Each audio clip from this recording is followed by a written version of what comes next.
eebbifamu. As lafarrattis maqaan kee eebbifamu. Maqaa ilma kee Yesuus Kiristoos jiraataatiin. Ameen. Noora. Akkuma argitanii mata dureen koo milikkita amansiisaadha. Milikkita amansiisaa. Milikkita amansiisaa kana dubbii sagalee Waaqayyoo keessaa iddoo lamaan tokko iddoo gaggabaabduun dubbisaa utuu hin dubbatini. Qorontoos lammaffaa boqonnaa 4 lakkoofsa 10 irraa akkana jedha. Yesuus jiraataa ta'uusaa nagni keenya jiraachuu isaatiin akka mul'ifnuuf yeroo hundumaa milikkita du'atti geeffamuu Yesuus Kiristoos nagna keenyatti baannee adeemna. Ameen. Gammadaa warri milikkita kana baattan. Narra jira jedha. Narra jira jedha. Haleluuyaa. Itti dabalee akkana jedha Galaatiyaa boqonnaa 6 lakkoofsa 17 irraa egaa ani godaannisa madaa isa Yesuus Kiristoos qaba ture ofirraa waan qabuuf si'achi namni tokko iyyuu ana hin rakkisin. Godaannisa madaa Kiristoos Yesuus ofirraa qabaachaa ture sababiin ofirraa qabu fedha. Si'achi namni tokko iyyuu hin rakkisinaa jedhame. Ameen. Nun rakkisin diinni keenya ofirraa qabna. Yesuus bara baraan gooftaadha. Egaa mallattoo milikkita amansiisaa kana dubbanna. Gaaffii guddaani as biyya lafaa keessa jiraannu kana keessatti wanti amansiisaan jira. Milikkita amansiisaan jira. Milikkita amansiisaan nama amansiisu nama boqochiisu nageera iddoo gaheera. Karaa kamiyyuu waan atti bu'uu hin danda'u. Karaa kamiyyuu kun diilloon ijaarradhe kana dallaan ijaarradhe kana natti seenuu hin danda'u. Jennee waan abdii godhannu jira laata biyya lafaarra. Garuu kan isin himu mallattoo malee immoo jiraachuun hin danda'amu. Mallattoo malee jiraachuun hin danda'amu biyya lafaa kana keessa. Mallattoo malee jiraachuun hin danda'amu. Macaafa qulqulluu keessaa macaafa mul'ata Yohaannis boqonnaa 13 lakkoofsa 16-17 yeroo ilaaltanii akkana jedha boqonnaa 13 lakkoofsa 16 irraa. Bineensichi nama hundumaa xinnaa guddaa sooressa hiyyeessaa birmaduu yookaan garbaa otuu hin jedhin harka isaanii mirgaa yookaan adda isaaniitti gubaa akka fudhatanii fi in godhaadha. In dirqisiisaadha. Kana malees jedha 17 irraa bituudhaaf gurguruun hin danda'amu. Jiraachuudhaaf wanticha kenna wanticha qopheessaaf. Isa malee jiraachuun hin danda'amu. Inni lammataa innan keenyaa mokkasedha. Macaafa mul'ataa boqonnaa 14 lakkoofsa 9-10 akkasedha nan dubbisa dhageeffadhaa.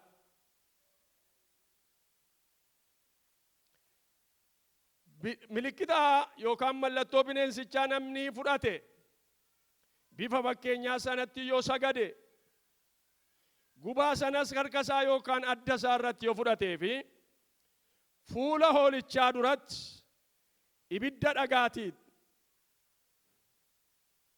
ibicha dhagaa boba'uudhaan dhiphachuudhaaf jira. Kanaaf Waaqayyo waan addaa mallattoo addaa nuu kenneera jechuudha.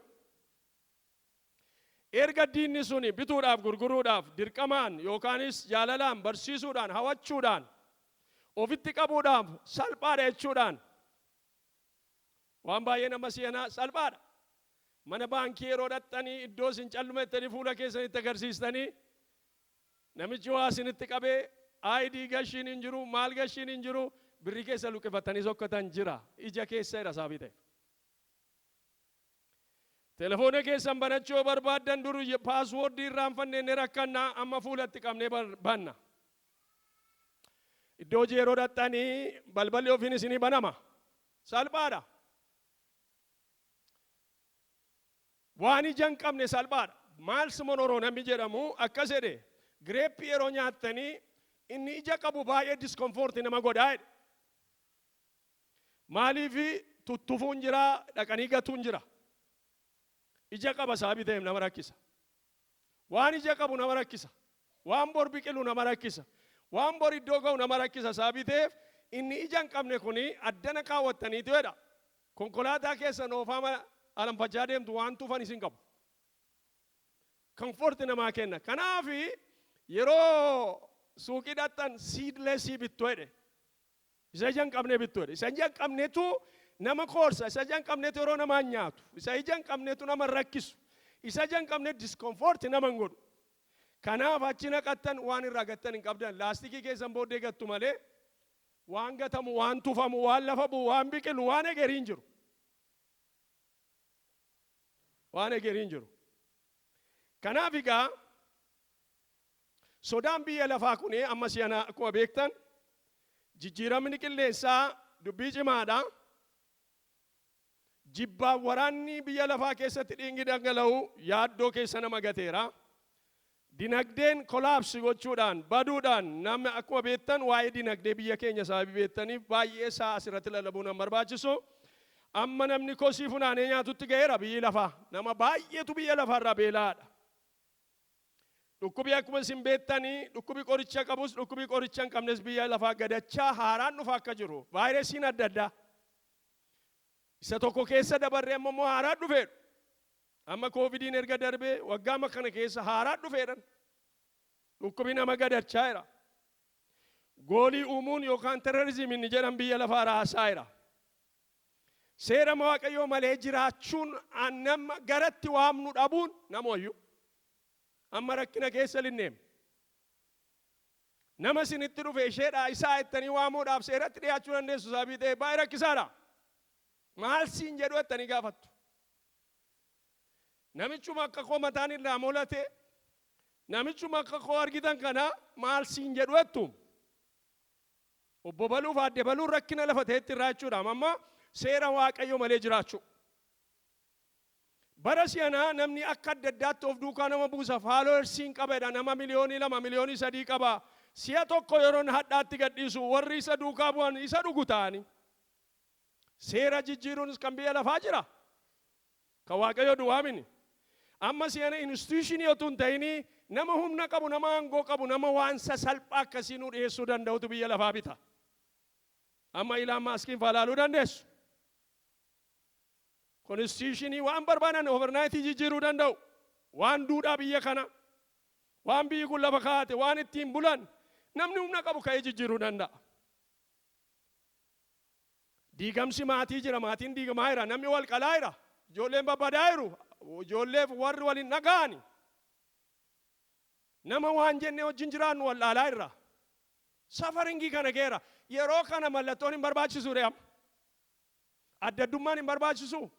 Waa uumuun hin barbaachisu. Ofumaa calluma innee kadhannee faarfannee as biyya lafaarraa daballee mootummaa bara baraatu jira jennee isa abdannu kana ga'uudha moo ga'ee wayii qaba nurraa laa Waaqayyo. Waan hojjetu qaba, mallattoo nurra kaa'u qaba, jijjiirama fidu qaba. Hin ta'u jechuudhaaf hin dandeenya. Aangoo isaa qabna, hidhannaa isaa qabna. Biyyi lafaa kana keessa jira. Waan beekamuu qabu Waaqayyo bara hundumaa saba isaa mallattoodhaan geggeessa. Mee gammadaa ameenadha.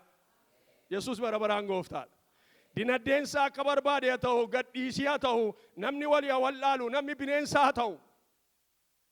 Namni ani sareetti identify of godha akka sareetti na fudhadhu siniin jedhu jira amma biyya lafaarra. I identify myself as a dog, as a cat. Namoonni yuusaa deeman jiru karaarra. Namoonni akka duree meewu achaa deeman jiru. Kana jiraam Waaqayyo isa kana adda baasuudhaaf jedhee nuun nu mallatteessuu danda'u irra. Lafa hin ejjenne hundumaa wanta akkasii akka inni diigamu gochuudhaan humna utuu hin ta'in hafuura Waaqayyootiin anaaf isinirra mallattoon addaa taa'uu qaba. Mee ameenadhaa. Amma waa'ee ganda waan xixinnoo waan xixiqqoo biniif lafa Waaqayyootti nu yaaduu guddaadhaam. Amma waan xixinnoo kun akka jedhee sun akka jedhee biniif amma sarra darbuu qabnaam. Waaqayyo sarra nu dabarsuudhaaf asitti walitti nu qabe. Haleluuyaa. Nama addana keessa jirutti mallattoo hidhee abidda itti hidhee. Mee ameen. Waangoo Saamsoon godhee nu kaasuudhaaf jira Waaqayyo. Haleluuyaa. Amma waan xixiqqoo keessaa sabni Waaqayyo ba'eera. Mee ameenadhaa. waan shifii haasa'u keessaa ba'eera. Waraanni keenya cimaadha. Humni keenya cimaadha. Waan Waaqayyo nurraa eegu cimaadha. Lafa hunga'uu qabnu cimaadha. Haalli keessa jirru cimaadha. Waaqayyo nu dhaabuu barbaada. Hidhadhaa saba Waaqayyo. Waaqayyo mallattoo koon isinirra kaa'eedha. Yesuus gooftaadha. Cimaadha dubbitu. Akkanitti cimu booddee akkatti namni nu ilaalu wangeela keessa amma isa kana kakuu moofaa keessaan dubbadha. Torban dhuftuu kakuu haaraa keessaa mallattoon kun maa inni seenu walii wajjin dubbanna. Amma kakuu moofaa keessatti xinnoo ishee achi kee tura. Waaqayyo nu beeka.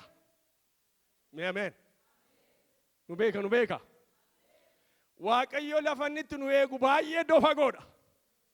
Lafa inni itti waldaa kana eegu waan inni godheef saba kana lafa inni itti eegu lafa guddaadha. Waaqayyo immoo nama jaallatu waan guddaadhaan kaadhima. Ameen. Amma gaa Waaqayyo bara hundumaa mallattoodhaan saba isaa geggeessaa isiniin jedheera. Fakkeenyaaf seera boqonnaa 12 lakkoofsa 5 amma 23 yoo ilaaltanii sabni Israa'el biyya Misrii yeroo ba'uudhaaf fedhu salphaatti hin ba'u. Warri nu miidhan, warri dubbii Waaqayyo irratti kaa'an, warri harka biyya lafaa harka keessa gashachuu barbaadanii salphaatti gannuun isaanii. Waaqayyootu mallattoo nurra kaa'uu qaba malee. Sabni Israa'el yeroo biyya Misrii ba'u rukuttaan ta'uun dirqama ta'e. Yemmuu kana maal godhee balbala mishichira balbala keessanii irratti dhiiga hoolichaa dibaa. Dhiiga hoolaa mudaa hin qabne. Saba Waaqayyoo dhiiga hoolaa mudaa hin qabne nurra jira. Innis dhiiga ilma isaa Yesuus Kiristoos jiraataati. Ameen. Dhiiga hoolichaatti dibaa akkasidha. Inni jedha mallattoo isiniif taa'edha. Inni balleessu suni 12:23 seera ba'uu boqonnaa 12 lakkoofsa 23 inni balleessu suni manneen keessan lixee akka isin hin tuqneef mallattoo isiniif taa'edha. Ameen. Diigamsi mana keenya akka illee Waaqayyo mallattoo nurra kaa'a. Dhukkubni bara keessaa adeemu jireenya keenya kan qolanneef nurra kaa'a Waaqayyo. Ijoolleen keenya kan diigamneef nurra kaa'a Waaqayyo. Manni keenya kan diigamneef nurra kaa'a Waaqayyo. Sabni keenya kan diigamneef mallattoo nurra kaa'a Waaqayyo. Maqaa gooftaa Yesuusii warra kana fudhatan nu haa godhu gooftaan. Haleluuyaa. Amma gaa saba isaa fayyisuu yeroo barbaadu Waaqayyo. Dhukkubin dhufaa akkuma samma dhukkuba keessaa amma biyya lafaa jiraatutti namoonni dhukkuba keessa ala jiraatu miti. Dhukkuba keessa jiraatu. Dhukkuba sana keessatti qoricha inni ta'u Yesuus Kiristoos nu wajjiniin jira. Ameen. Sabni isaa dhukkubarraa akka fayyuu fi mallattoo kaa'e kakuu moofaa keessatti Waaqayyo. Sabni Israa'el yeroo tokko obsa dhabe utuu deemu. Saba kana saba warra diina keenyaa kana dabarsii nutti kenneedha Waaqayyoon. Dabarsii nutti kenneedhaan seera lakkoofsa boqonnaa 21 innaan Waaqayyo dabarsee itti kenne. Xinnoo ishee achi turanii karaan ammas itti dheerate. Hin gungumaniidha. Yeroo isaan gungumanii Waaqayyo bofatti abboome. Bofa abboome, bofa hidduutti abboome. Maaliif jarri kuni Israa'eloota duwwaamini wal makaadha kan ba'e saabii ta'eef. Warra karaa malee adeemu kana bofa kana yeroo abboomu dhufanii akkas jedhan Waaqayyo nama qalbii jijjiirratu hin jaallata. Yaa Musee siinis Waaqayyoonis miineerra baddalleerra. Kanaaf Waaqayyo akka rukuttaa kana nurraa deebisuu fi nu kadhadhu jedhan. Kanaaf akka jedha Waaqayyo Museedhaanii bofa sibiila boorrajjii irraa hojjedhuuti mukatti rarraasi.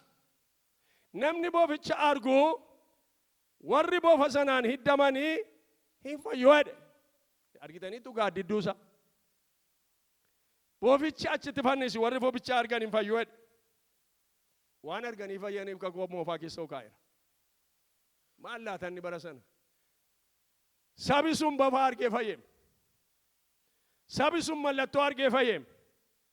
Sabi sun mallattoo Waaqayyoo ilaalaan fayyitu ennaan amanee malaaleem. Har'a garuu muka ilaallamini bofa ilaallamiti. Har'a garuu Kiristoos Yesuus nama gidduu dhufee akka namaatti jiraate. Isa garafame, isa dhiitame, isa fannifame, isa owwaalame, isa du'a mo'ee ka'e, isa ka'ee namatti mul'ate, isa qabna ofirraaye. Haaleluyyaa! Ulfinni isaaf haa ta'u gaa? Isaaf haa ta'u ulfinni.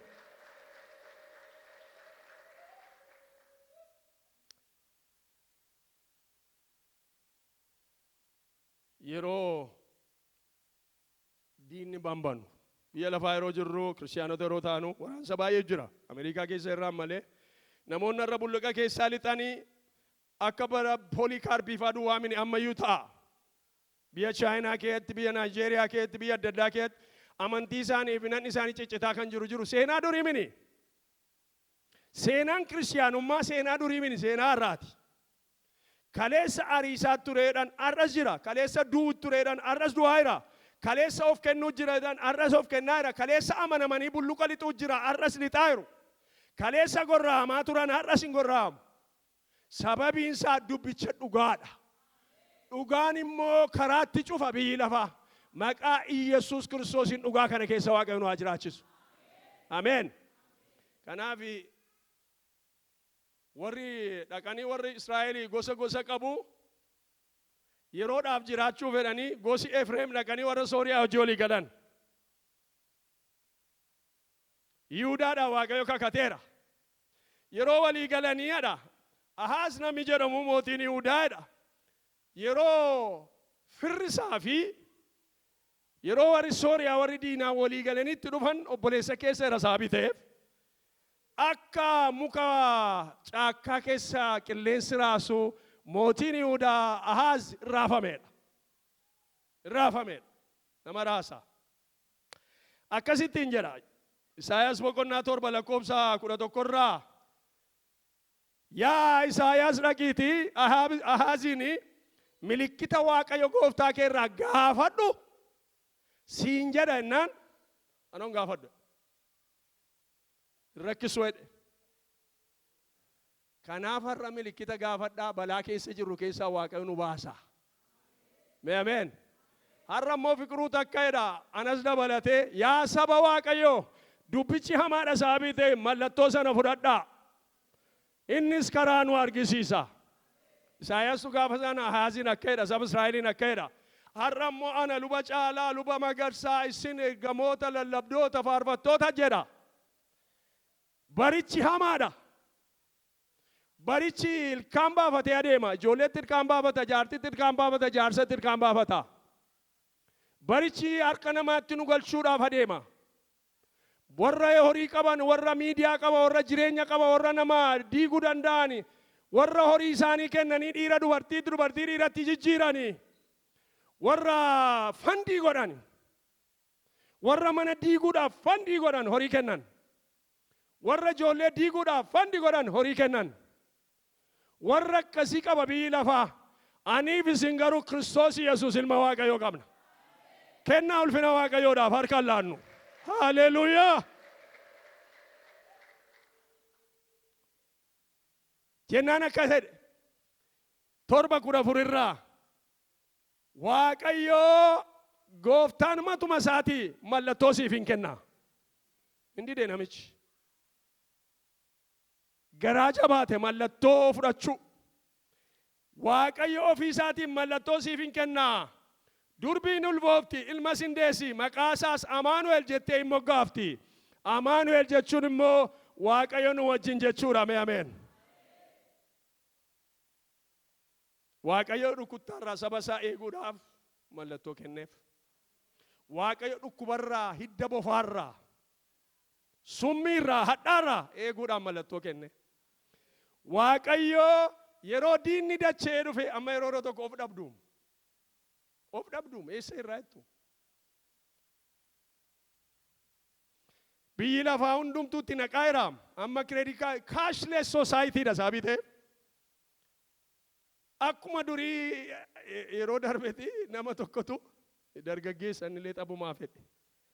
dhaqeenuun itti ruuqani wanno credit card itti luuqan ture mucaa dargaggoodha amma yoo credit card itti ruuxxaati naan jedhe are you still inserting the credit card amma hafeeraame telefoona kee akka godhi itti qabee kas bakka godhi bakka inni hafeeraa jedheen isaa hafee keessa jiraanna nuyi waaqayyo isaa hafee keenu jiraachisa dhugaa isaa hafee keessa jiraanna nuyi karaa toora isaa hafee keessa jiraanna mee ameen kanaafi mallattoo gaafadhu ennaanii ilaa bara keessatti rakkinni keessanii ni kama durbi hin ulfoofti hin deessisii maqaa isaas Yesuus jettee moggaafti Yesuus maqaa isaas Amaanu'el jettee moggaasti Amaanu'el jechuun waaqayyoon wajjin jechuudha hin sodaatin hin raafamin ani mallattoo kana sii kenneera Yesuus yeroo sin dhalanne waggaa 750 fuuldura gaaddidduu sammuun keessa jiraannu jafaqenne keessa jiraannu isaan gaaddidduu isaan darban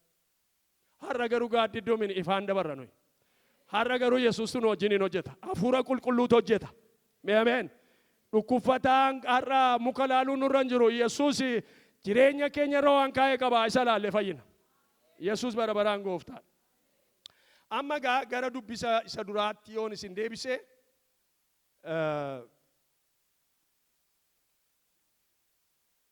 macaafa Iyyaasuu boqonnaa 2 adaraa ishee kana dhaggeeffadhaa macaafa Iyyaasuu boqonnaa 2 lakkoo hunduma isaa dubbifattan dubartii ejjituu kan jedhamtu silaa namni dubartiin sun dinqii hojjette dubartii ishee Iyyaasuu boqonnaa 2 irra jirtu toottan isin hin galu namni waan gadhee qabachuu jaallata saabiteef ishee ejjituu yeroo jedhu hundumatu addaa hundumaaf gala dubartiin sun dubartii dinqiidha dubartiin sun mul'ata qabdi dubartiin sun waaqayyoon beekti saba waaqayyoo beekti wanta ta'uuf deemu beekti wanta godhu hundumaa beekti dubartiin sun dubartii ogeettiidha garuu har'a dubartii ogeettii tokko macaafa Iyyaasuu boqonnaa 2 irra jirtu jedhanii ishee kam isheen jedha namni ishee kam isheen yoon dubartii ejjitu ahaa Rahaabii naan jedha kanaafi dubartii ejjitu jedhee lammatan lallabu'an dubartii ogeettii macaafa Iyyaasuu boqonnaa 2 irra jirtu isaan isinitti hima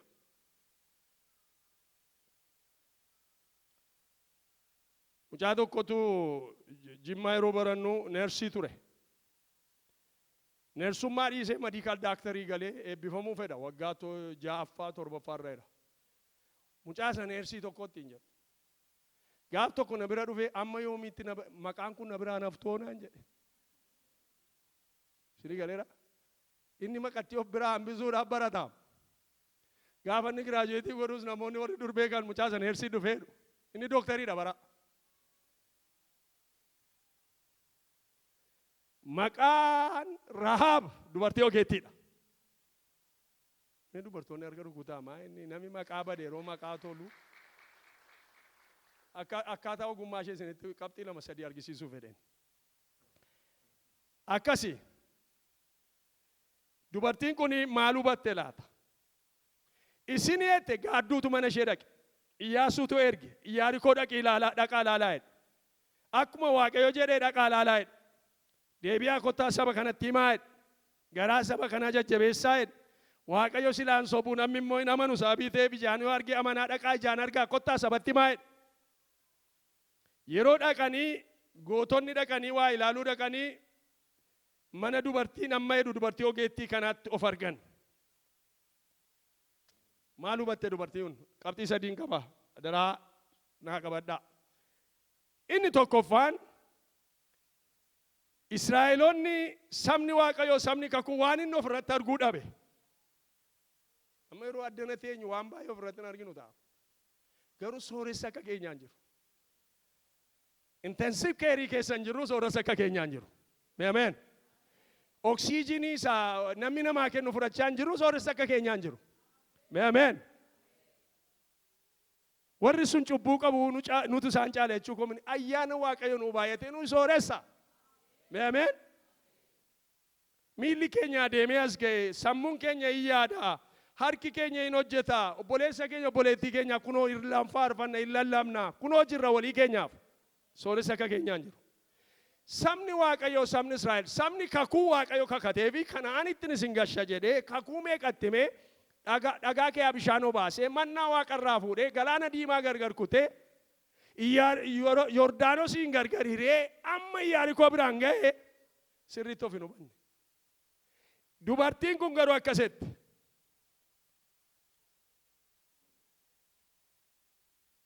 Beetti nu beeku bara. Warrumti asiif achi deeman nuun abdatu. Jarri sun waa qabu. Akka keenya faashinii yoo dhaban malee waa ammoo qabu. Questionii godhu nuun. Yeroon jabaachuu baannu mallattoo keenyaan hojjechuu yoo dadhabne maal yoo taaneef questionii godhu maa isaan hin danda'u callumeedhaan malee. Sinitti meera bara 2004 waggaa 21 warraa seembool keessaan iddoo tokko yeroo sana rifeensa qabaa. Akka ittiin numnee footoo gosa durii ilaaluu dandeessuu gidduu kana nan maxxansaa. Kan waan irraan numneen gabaabbate malee ankoo hin nume. Jennaan inni rifeensa sirreeffachuun dhaqee yeroo jedhan hin kolfitu jedhan akka jedhamu. Duraan qaba jedhee isinitti mugooti. Sa'aatii 4 waldaan Bethany Lutheran Church Minneapolis as Franklin irra jirtu sa'aatii 4 kaafnee waaqeffannaa. Ganama mana turraa rifeensa sirreeffata gara sa'aatii 4 walakkaattan immoo mucaan tokko warra rifeensa sirreeffatan keessaa maal hojjetta addanaanaan jedhe. Rifeensa sirreeffadhaa innaan ati yeroo kanatti iddoo kanatti argamuu sirra hin turre. Maal malee waldaan nattoonaa jedhe. Yoo ofiisaaf hin amanne iyyuu ta'e amanuu konaa kabajaa jira bara. Iddoo fiqiruun ittiin argamuun irra hin jirre itti maayira. Yeroon kunis haalli keessa waliin fudhatu jedhame. Ati yeroo kana waldaa dhaquu sirra ture. Mee ameen. Amma gaa dubartiin kun ejjituudha maqaan ishee waan isheen goote tokko faan wanta sabi Israa'eliin hubanne ofirratti hubatte. Maa ettee hubatte. Waaqayyo biyya kanaa dabarsee isiniif kenneera itti. Misiraachoo. Duuka buutus mini warra kakuu keessas mini mannaa sin nyaanne isheenii dhagaan keessaas bishaan ishee dambaane Yordaanosiin isin ceene galaana diimaa isin ceene maal isin goone garuu waan Waaqayyo saba isaatiif godhu beetti. Mee ameen. Isiniif biyya kana Waaqayyo dabarsee kenneera itti. Nuyi seenaa kana dhageenye isin sodaanneet. Saba achii sodaatu gamaa sodaatu. Amma nuti uffata malee baay'ee nu sodaata. Mee ameenadhaa. Saba achi of tuffatee noo achi hin ceenuu noo takka gungumuu takka rukutamuu takka maal jedhu takka mannaa tuffatu takka maal jedhu isheen garuu maayetti isinii biyya kana Waaqayyo dabarsee kenneera. Lammata immoo waa'ee keessan nageenye garaan keenya onneen keenya hin baqe akka gagaa'etti.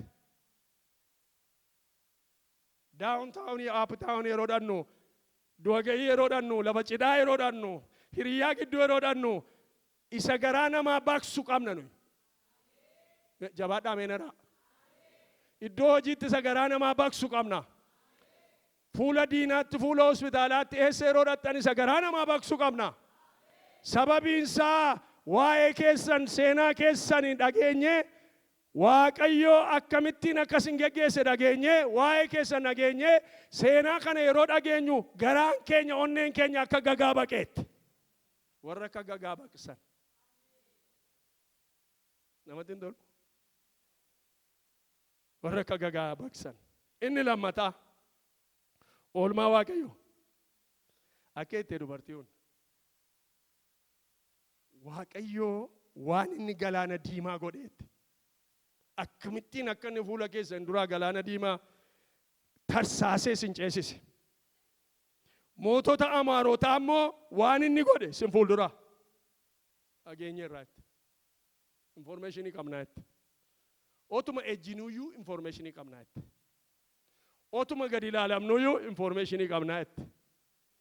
Kan fedhes haa ta'u Waaqayyo garuu isinii wajjin jiraachuusaaf isin sodaachisoo taataniittu itti. Mee ameen. Namni kana dhageegaa waan xixinnoo keessaa bahe ani sodaachisaadha. Mee ameen ameen. Namni jilbeenfatee erga kadhate macaafa erga dubbifate ilma isaa Yesuus Kiristoos isa jiraataatti erga amene sodaachisaan isa caale hin jiru. Mitoloojii, tiyooloojii dhaqanii baruun, saayinsii, saayintooloojii baruun yookaan dhaqanii saayikooloojiin baruun, antiroopoloojii baruun irraan eegamu. Namni Kiristoos Yesuus fayyisaa gahaa godhee fudhate. Namni kooluu isatti gale. Namni mammariyaa sarraa fudhatu, geggeessaa sarraa fudhatu, sodaachisaan akka nama sanaa hin jiru. Eenyu biratti dhukkuba biratti. Eenyu biratti afaan fajjii biratti. Eenyu biratti seexana biratti namni sun sodaachisaa ta'e. Ameen. Waaqayyo warra sodaachisan godhee nu kaa'e. Akkasidha. Waaqayyo namoonni waa'ee keenya akka haasa'an barbaada. Waaw! Isaan immoo Waaqayyo wajjin hin jira. Isaan immoo Waaqayyo geggeessa. Isaan immoo kanaaf irraa akkas irraa bu'ee jiraatu. Isaan immoo rakkina keessatti kanaaf rakkina baatu. Bal'ina duwwaamin. Isaan immoo rakkina keessatti kanaaf kolfu. Waa'ee isaanii Waaqayyo warra Israa'elitti galan warra Yerusaalemitti galan deebisee yeroo inni fideedha dubbiin sagalee Waaqayyo.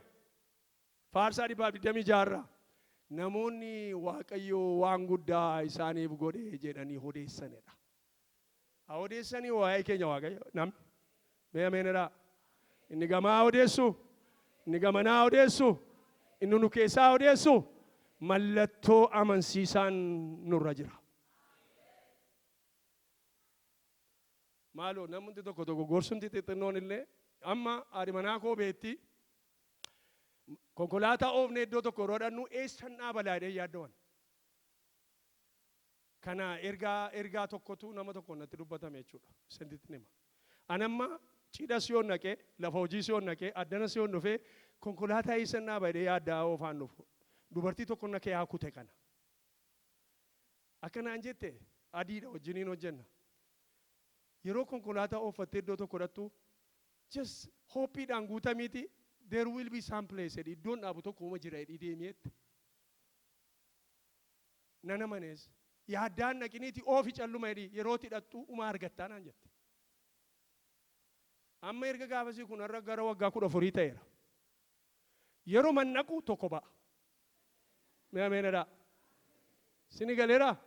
Isa garas dhaabanii yeroo naqu karaa manollitu tokko ba'a. Laatteen itti gala. Hayi dubartii sana Waaqayyo si eebbisu jecha. Mee ameen. Gooftaan karaa baay'ee dubbata. Amma qeesii sheekii maalorraan eegina. Waaqayyo karaa hin dubbata.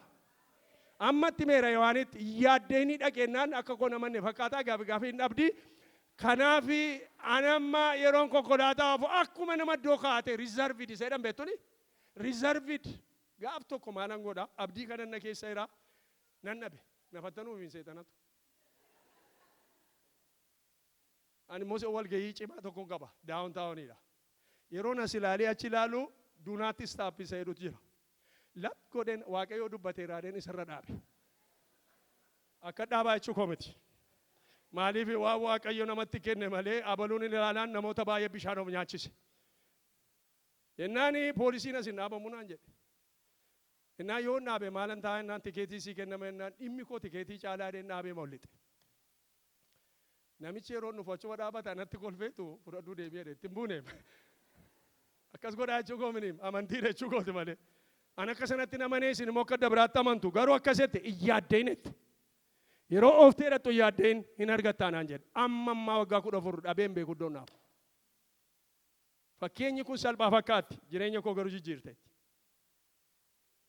Maal hubatte adda biraa? Oolchuu Waaqayyo hubatte waan inni galaana diimaa godhe. Waan inni mootota warra Amaarotaa godhe. Ani argeera. Oolchuu Waaqayyo isinii wajjiniin jiru ani argeera. Waaqayyo biyya kana isinii kennuu duwwaa miniim kaleessa isinii wajjiniin ta'e. Amma immoo kana dabarsee isinii kenneera. Sadaffaa irratti waan isheen hubatte guddina Waaqayyo hubatte adaraa dhaggeeffadhaa. Waaqayyo keessaniitti. Iyyaasuu boqonnaa 12 lakkoofsa 11 irraa. Waaqayyo gooftaan keessanitti. Kan keenya jedhame. Akkasitti. Waaqayyo gooftaan kan keessanii ol Waaqa irratti Waaqayyoodha. As lafa irrattis Waaqayyoodha. Namni kana dhagee garaansaa hin baqin hin jiru jettee ameen. Warra manu goomsanii warra amma waliin makanii dhagaaniiru hin sobu malee. Waa'ee keenya dhagaaniiru. Dhumarratti numatu mo'a. Wangeela jedhame ameen. Mee ameen ameen. Dhumarratti hafuurama qulqulluun mo'a.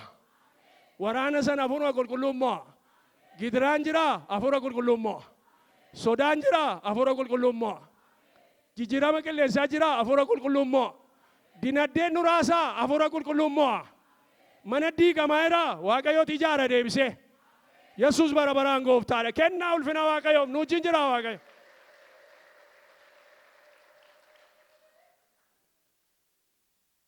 Yeroo koo ilaalaman jira. Torbeessitti fumlataa biiteef gara xumuraa ga'eera isaarraa. Adaraa waan dubartii kanarra ga'e.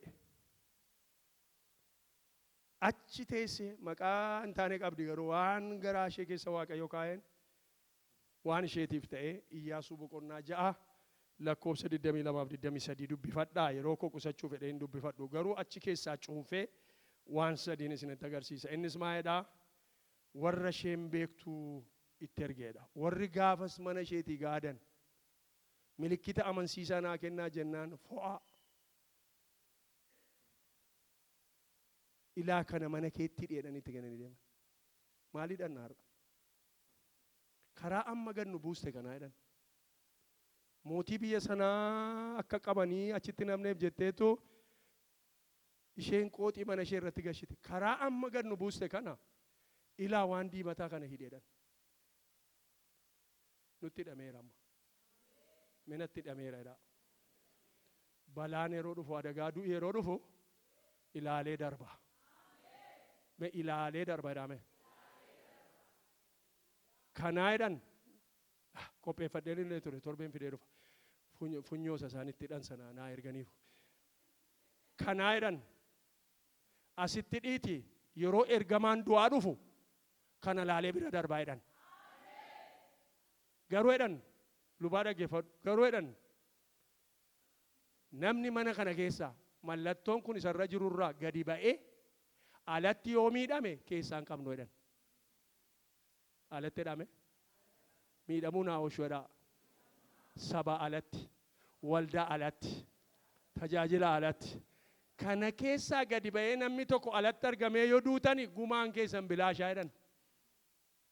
Otuu kun jiru mana kana darbee mallattoo kana darbee humna kana darbee mallattoon kana darbee kallixee mana keessatti simmiidhu yoo tarii jiraate nuti itti gaafatamayedha. Mee ameen. Mee waa tokko naayidha ani jedha mana isaa keetti of eegaa kallixee na miidhu hin jiru. Isaaf wayyoo jedha. Haleluuyaa. Ulfinni Waaqayyoof haa ta'u. Haleluuyaa. Jennaani hormatti hin ergine warri gaadduun suni magaalaa sana keessa nama tokkitti beeku. Akkasii sagalee Waaqayyoo Iyyaasuu boqonnaa 6 lakkoofsa yerootti dubbiftan. Dhaqaatii jedha akkuma kakattanii fedha. Haleluuyaa. Isinii kakateera amma hin godha Waaqayyo. Mee ameeni. Kakuu Waaqayyoo bira daddarbee baay'ee miidhame ani reefuu naa gala. Kakannaan hin godhaa fudhadha. Jennaan hin godhaa fudhadha. Hin fayyiteenaan hin fayyisa Waaqayyo. Hin ijaaramteenaan hin ijaara Waaqayyo. Hin ceeteenaan hin ceesisa Waaqayyo. Haleluuyaa. Haleluuyaa. Magaadhaa bagaadhamas. Akka edegaa sililittuun dubartiin durii ejjitu jedhamtu amma ede. Miti luba. Amma dhaqaatii dubartii ishee gaafa yeroo isin gaaddan isin keessumsiiste. Ishee mana ishee irratti mallattoo godhatte. Dhageessanii? Ishee bira dhaqaatii magaalicha keessaa baasa. Haleluuyaa. Rukuttaa keessaa baasa. Hidhamuu keessaa baasa. Gubachuu keessaa baasa. Haleluuyaa. Lafa gaggaluu keessaa ishee baasaa dafa. Sababiin isaa mallattooti irra jiraadha. Haleluuyaa. Haleluuyaa. Baasaa jedhe. Hin naqani. Eessaa dhuftaniin hin jiru. Duraan wal beeku. Hafuura qulqulluu wajjin wal beeknaan eessaa dhufteen hin jiru. Mee ameen. Mee ameen. Keessaa baasaa jedhe. Nu baasa Waaqayyo kee. Nu baasa keessaa. Mee ameen. Nu baasa. Mee na baasa jedhaa. Ilaa dhukkuba sana keessaa hin baasa Waaqayyo. Dipireeshinii sana keessaa hin baasa Waaqayyo.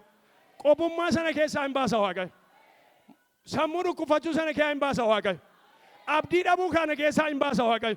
Ani qobaa miti namni jedhee Waaqayyo wajjin hin jira. Haleluuyaa. Haleluuyaa. Haleluuyaa. Magadu laba igalamos. Hallelujah. Imbasa nu ijolle da jarana. Ila jaalalli waaqayyo araarri waaqayyo eebbi waaqayyo nu giddu jira. Humni fayyisu waaqayyo amma jira. Humni diddiibu waaqayyo amma jira gidduan. Hallelujah. Waaqayyo yeroo hundumaa jira. Yeroo sabni isaa fudhatu humna fayyisuu giddu ta'a. Amen. Amma gaa dhumarratti wanta ta'een isinitti meefita gaa. Dhumarratti wanti ta'e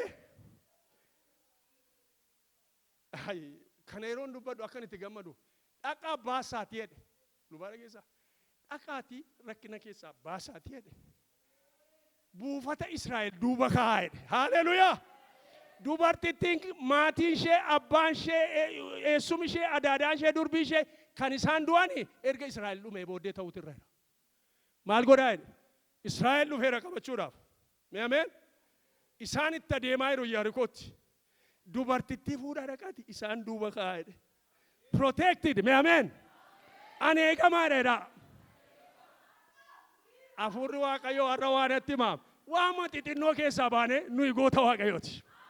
Himmoona nuyi. Du'aan hin ka'a. Dhukkufataan hin fayya. Namni hin guddata. Namni hin ce'a. Namni hin darba.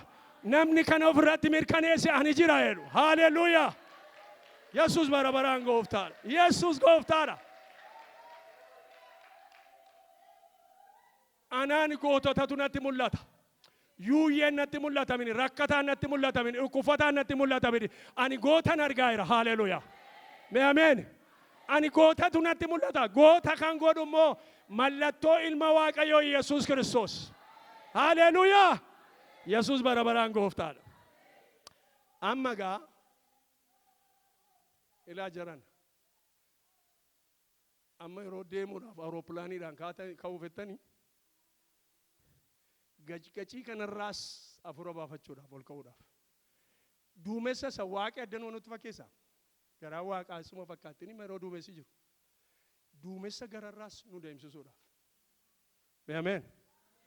Gacii biyya lafaas nu oolchuudhaaf waan lama nu barbaachisa. Tokko ofii keenya. Eerpoortii dhaquudhaaf. Inni lammaffaa nuun kan mirkaneessu. Lubi Magarsaan eerpoortii madaqee koolaarii uffateef hin dabarsan. Anis dhuftee fidika. Waan ittiin beekamtu otuma inni jiru waraqata barbaadu. Amma yoo Lubi Magarsaan waraqata malee dhaqee hin dabarsu iddoo ulfinaa kana gahee liccisiisu. Ol ba'uu kana gahee liccisiisu. Gacii kanarraa hin boqochiisu. Duumessa kanarraa hin adeemsisu. Hin deebisu. Natu deemaa luba Fiqiruu dhaqee itti naa kenne yoo deemmoo hin deebisu. Innis waan inni ittiin beekamus wal hidhatanii yoo dhaqanii awurooppilaanii yaabbatu. Mee kennaamee ulfina waaqayyoo. Awurooppilaanii hafuura. Isa hafuura qulqulluudhaan gacii irraa ol ka'an. Ameen. Isa hafuura qulqulluudhaan duumessa gararraa deeman. Isa hafuura qulqulluudhaan wanta namatti tolu achisaa ilaalamee kan hin dhumne keessa kan nama deemsisu. Nuuf mallattoo keenya. Kanaaf egaa Phaawulos akkas jedhe. Ani madaa'u isa Yesuus Kiristoos madaa sanni qabu ofirraan qaba sababii ta'eef don't play with me. Naa wajjin cikicikii keessa liitinaa jedheen. Waa jechuudha. Namni dhiiga sana hidhate waa edha daawuntaawonis aptaawunis yeroo dhaqu. Waaqayyo waldaa kana saba iddoo dabraa jiranis akka godha. Yesuus bara baraan gooftaadha. Ol kaa deeqaa lamatu kadhadheen xumurraa harka keessa waaqatti ol qabaa ani goota jedhaa amma hurgufannee galla atoon jirtu seedhuun anoo jira jedhaa. Ameen. Yeroo konkolaataa uffattan dudduubas ta'a fuulduras ta'a jiraan. Maaliif mallattoo ilma isaa gooftaa Yesuus Kiristoos sun irra jira. Ameen ameen. Ani jiru jedhu sabisa. Ani jira jedhu sabisa. Yaa Waaqayyo si galateeffanna nuyi jirra. Si galateeffanna manni keenya jira. Si galateeffanna dhalli keenya jira. Warra badaniif nu erguudhaaf jirtaati maqaan kee eebbifamu.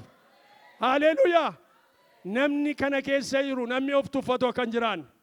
Nu jedhe dhiiga re'ee yookaan dhiiga hoolaa otoo hin ta'in dhiiga isaa qulqulluu dhangalaasuudhaan al tokkotti si'a hundumaaf akka ta'utti gara iddoo qulqulluu sanatti ol nu gashee caafameera. Maqaa ilma kee Yesuus Kiristoosiin dibanni haa dhufu. Dibanni haa dhufu. Dibanni haa dhufu. Humni dinagdee yaa Waaqayyoo fayyisuu waldaa kana keessaa haa ka'u. Haa biqilu as keessa. Humni dhukkubsataa fayyisu haa biqilu. Ameen haa biqilu. Inni biqilee nuuf haa guddatu. Inni jiraate nuuf haa dabalu. Inni hin jirre nuuf haa dabalamu. Goota nuyi waan xixinnoo keessaa ol ka'aati isin hin baadhaa isin gootota nuun jette maqaan kee eebbifamu kanaan akka jiraannu nu gargaari. Torban kana hafuura nagaa saba keetti naqi. Ani ajjira ofiina jedhu. Lafa hojii dhaqee ani jira. Mana keessa dhaqee ani jira. Ijoollee isaa bira dhaqee ani jira. Akkaawuntii isaa bira dhaqee ani jira. Gola isaa dhaqee ani jira. Humni akkas jedhu saba kana irratti haa dhangala'u. Nan godha naan jedhe Waaqayyo. Torban kana torban eebbaati torban kun. Torban kadhannaati torban kun. Torban moo'uuti torban kun. Torban Waaqayyotti siquuti torban kun. Haleluuyaa. Maqaan kee haa eebbifamu. Saba kee addaaf addaan waan argatteef si haa galatu. Ulfinni isaa walitti qabamee siif haa kennamu. Eebbisaa immoo mana saba keetti haa galu. Maqaa Yesuus Kiristoos jiraataatiin. Ameen, ameen, ameen, ameen, ameen, ameen, ameen, ameen. Galateeffadhaa. Gooftaan isin haa eebbisu noora.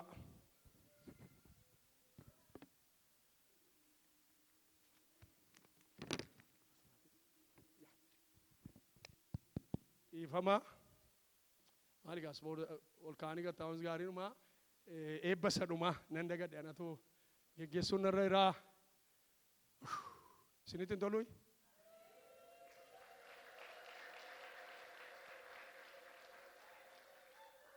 Yesuus gooftaadha. Goototatu jiras. Goota dhugaadha kun. Kuni shingalaa miti. Arraba goyyoomsaa Waaqayyoon balleesse jedhe Daawit. Kun dhugaa wangeelaati. Jirra nuyi gootota. Jirra nuyi gootota. Haleluuyaa jirra nuyi. Kaleessa sin hojjetaa, har'a sin hojjetaa, bori sin hojjeta Waaqayyo. Cabaa keenya wallaana Waaqayyo. Dagataa keenya yaadachiisa Waaqayyo. Isa karaarraa ka'e karaatti qajeesha Waaqayyo. Ameen ameen. Kan isinitti hundi keenya goota. Ilmaan badii kana keessa hin jiru. Yesuus bara baraan gooftaadha.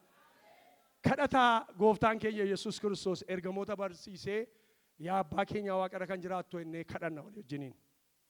Yaa abbaa keenya waaqarra kan jiraattu maqaan kee qulqullaa'u mootummaan kee dhufu jaalalli kee waaqarratti akka ta'e akkasuma lafarratti haa ta'u kan nu ga'u buddeen keenya irraa nuu kennu yakka keenyas nuu dhiisi nus kan nu yakkaniif akkuma dhiifnu qormatti nu galchin hamaan oosi malee mootummaan keetii humnis galannis bara baraan ameen. Garaa keessaniif yaada keessan gara Waaqayyootti ol fudhadhaa eebba isaa fudhadhaa. Waaqayyo isin haa eebbisuu isin haa eegu. Waaqayyo fuula isaa gara keessanitti adeebisuu isinitti isaa araaramu. Waaqayyo fuula isaa isiniif haa ibsu nagaa isaas isiniif haa kennu. Maqaa Waaqayyo Abbaa kan Ilmaa kan Hafuura Qulqulluu Waaqayyo tokko ameen. Eebbifamaa noora.